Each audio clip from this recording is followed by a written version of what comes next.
Assalamu alaikum class 3, welcome in your science class. It's your lecture number 4. Today we will read reading book page number 6, 7 and also workbook page number 3. So students, open your reading book page number 6. आज हम पढ़ेंगे the respiratory system. Respiratory system का मतलब होता है सांस लेने का सिस्टम, ऐसा सिस्टम जिससे हम सांस लेते हैं. ठीक है, हम एयर को इनहेल करते हैं, अंदर लेके जाते हैं लंग्स में और वेस्ट एयर को नोज़ के ज़रिए बाहर निकालते हैं. वो होता है रेस्पिरेटरी सिस्टम. हम सांस लेते हैं ना ऑक्सीजन की मदद से, तो हम जो एयर होती है उसमें ऑक्सीजन भी होती है और कार्बन डाइऑक्साइड भी होती है. तो नोज़ के ज़रिए हम एयर को इनहेल करते हैं, यानी कि अंदर की तरफ खींचते हैं. फिर वो एयर हमारे विंड पाइप से, ठीक है, ये विंड पाइप होता है, विंड पाइप से हमारे लंग्स में जाती है. हमारा विंड पाइप आगे जाके 2 ब्रांचेस में डिवाइड हो जाता है. ठीक है, ये देखें, एक लेफ्ट लंग में, एक राइट लंग में. ठीक है, तो एयर जो होती है वो हमारे लंग्स में आती है और लंग्स क्या करता है, उसमें से ऑक्सीजन को एब्जॉर्ब करता है, जिसमें हम सांस लेते हैं ऑक्सीजन, उसको एब्जॉर्ब करता है. और एब्जॉर्ब करने के बाद उस ऑक्सीजन को हमारे ब्लड में शामिल कर देता है और ब्लड के ज़रिए फिर वो ऑक्सीजन हमारी पूरी बॉडी में फैल जाती है. और जो वेस्ट एयर होती है यानी कि कार्बन डाइऑक्साइड, वो हमारी बॉडी से बाहर निकलती है नाक के ज़रिए. ठीक है, क्योंकि वो हमें नहीं चाहिए होती, हमारी बॉडी के लिए हार्मफुल होती है. तो इनहेल यानी कि एयर को लेके जाना और एक्सहेल जब हम करते हैं, अपनी सांस बाहर की तरफ निकालते हैं, तो वो कार्बन डाइऑक्साइड बाहर निकल रही होती है. The respiratory system consist of the nose, wind pipe and lungs. अब हमारा रेस्पिरेटरी सिस्टम किस किस ऑर्गन पर से मिलकर बना हुआ है? नोज से, विंड पाइप से और लंग्स से. Air is pulled into, pulled इन का मतलब होता है अंदर की तरफ खींचना, कि एयर जो होती है उसको हम अंदर की तरफ खींचते हैं and pushed out of the body by this system. इस सिस्टम के ज़रिए हम क्या करते हैं? पुल्ड इनटू, यानी कि जब हम सांस लेते हैं, इनहेल करते हैं, तो एयर को अंदर की तरफ खींचते हैं, फिर वो हमारे लंग्स में जाती है विंड पाइप से होकर. ठीक है, और ऑक्सीजन एब्जॉर्ब हो जाती है. और पुश्ड आउट, बाहर क्या निकालते हैं? पुश्ड आउट क्या करते हैं? Carbon dioxide. ठीक है, हमारी जो वेस्ट एयर होती है वो नेक्स्ट स्टेप में हमारी नोज़ के ज़रिए हमारी बॉडी से बाहर आती है. तो इस सिस्टम के ज़रिए in the lungs oxygen is absorb into the body. Lungs में क्या होता है? उस एयर में से ऑक्सीजन एब्जॉर्ब हो जाता है, वो मैंने अभी आपको बताया था, वो हमारे ब्लड का हिस्सा बनता है और ब्लड के ज़रिए ऑक्सीजन हमारी पूरी बॉडी में फैलता है. ठीक है, तो रेस्पिरेटरी सिस्टम में ये हमारे ऑर्गन्स इन्वॉल्व हैं और इसके ज़रिए हम लोग इनहेल करते हैं, यानी कि एयर को अंदर लेकर आते हैं, और एक्सहेल करते हैं, यानी कि वेस्ट एयर को नाक के ज़रिए बाहर निकालते हैं. अब नेक्स्ट पेज पर आएँ, page number 7. The nervous system, the brain and the nerves form the nervous system. अब नर्व्स क्या होती हैं? नर्वस सिस्टम समझ लें, नर्व्स का एक ऐसा नेटवर्क है जो हमारी पूरी बॉडी में फैला हुआ है. नर्व्स का, रगों का, रगें होती हैं. ठीक है, हमारी नर्व्स पूरी बॉडी में फैली हुई हैं और ये कनेक्ट हुई होती हैं ब्रेन से. ठीक है, जब भी हम कोई, हमारी सेंसेस, हमने 5 सेंस ऑर्गन्स पढ़े थे, तो जब भी हम कुछ फील करते हैं तो ये सेंस ऑर्गन्स क्या करते हैं? नर्व्स को मैसेज भेजते हैं और नर्व्स क्या करती हैं? ब्रेन को सिग्नल भेजती हैं. तो यह होता है हमारा नर्वस सिस्टम. ठीक है, आपको भूख लगती है तो वो नर्व्स के ज़रिए मैसेज आता है. ठीक है, आपको कोई टच करता है तो नर्व्स उस मैसेज को ब्रेन तक लेकर जाती हैं, आपको पता चलता है कुछ आपको टच हो रहा है. ठीक है, तो ये होता है nervous system. The brain and the nerves form the nervous system. अब नर्वस सिस्टम के ऑर्गन कौन से हैं? ब्रेन और ये nerves. The nerves in the body receive signals from the sense organs. अब ये जो नर्व्स हैं वो कहाँ से सिग्नल लेती हैं? हमारे सेंस ऑर्गन से, जो हमने पढ़े थे, हियरिंग, सीइंग, टच, टेस्ट. ये हमारे सेंस ऑर्गन्स जो हैं उनसे सिग्नल लेती हैं हमारी नर्व्स, और किसको भेजती हैं? ब्रेन को भेजती हैं. तो ये होता है हमारा nervous system and take messages to the brain, और ये नर्व्स फिर मैसेजेस ब्रेन तक लेकर जाती हैं. नेक्स्ट पढ़ते हैं द एक्सक्रीटरी सिस्टम.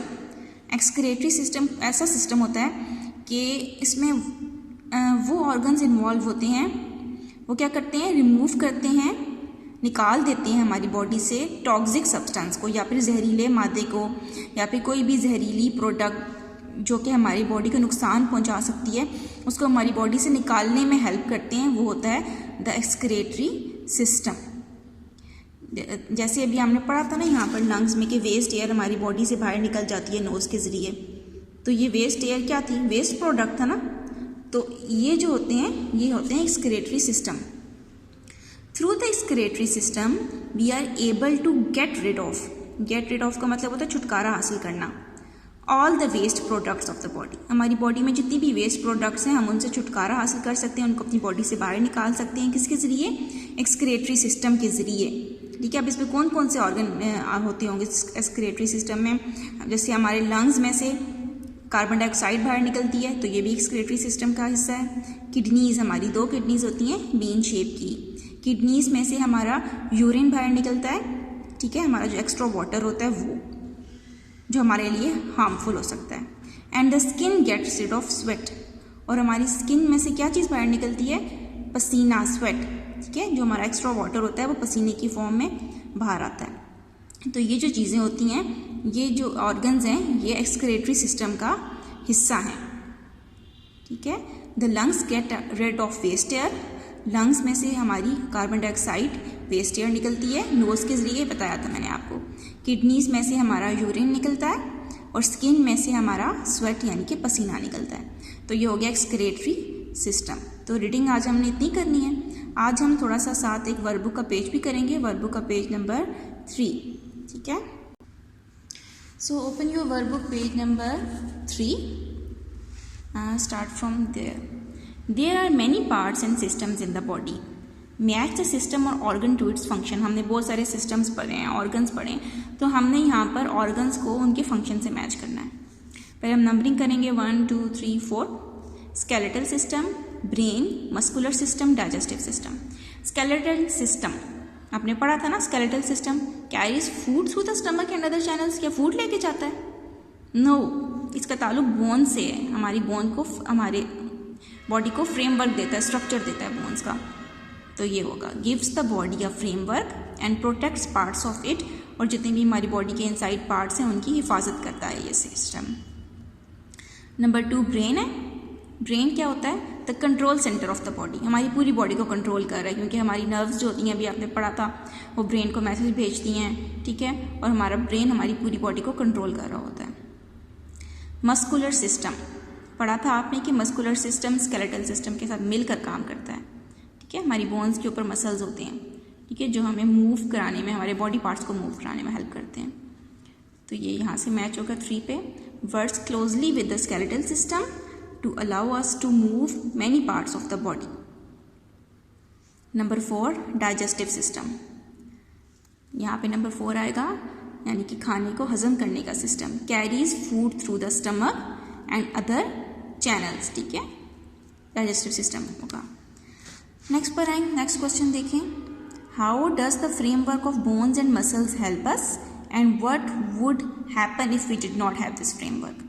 कह रहा है हमारा मसल्स और बोन्स जब मिलके काम करती हैं तो वो हमारे लिए कैसे फ़ायदेमंद है, कैसे हमें हेल्प करता है। तो कैसे करता है? The framework of bones and muscles help us to move different parts of body and protects the parts inside. ऐसा ही है ना, बोन्स एंड मसल्स जब मिलके काम करते हैं तो वो हमारी बॉडी के डिफरेंट पार्ट्स को प्रोटेक्ट भी करते हैं और डिफरेंट पार्ट्स को मूव कराने में हेल्प करते हैं। दूसरा क्या है? What would happen if we did not have this framework. अगर हमारे पास ये बोन्स और मसल्स का फ्रेमवर्क ना होता तो क्या होता? ऐसे ही होता ना, हम नकारा हो जाते, हम मूव ना कर सकते, हम बैठ नहीं सकते, हम कोई काम ना कर सकते। तो इसका आंसर क्या आएगा? If we did not have this framework, if we did not have this framework we will become defunct, यानी कि हम लोग नाकारा हो जाते, वी विल बिकम डिफंक्ट हो जाएंगे एंड विल श्योरली एट्रोफी और लागिर हो जाएंगे। श्योरली एट्रोफी, लागिर हो जाएंगे, यानी कि चल फिर नहीं सकेंगे, कोई काम नहीं कर सकेंगे। ठीक है, नाकारा हो जाएंगे। तो ये इसका आंसर है, ये आप नोट डाउन कर लें। ठीक है, आपने ये वर्कबुक का पेज नंबर 3 अपनी वर्कबुक पर यहाँ पे करना भी है और इसको याद भी करना है। अल्लाह हाफिज़।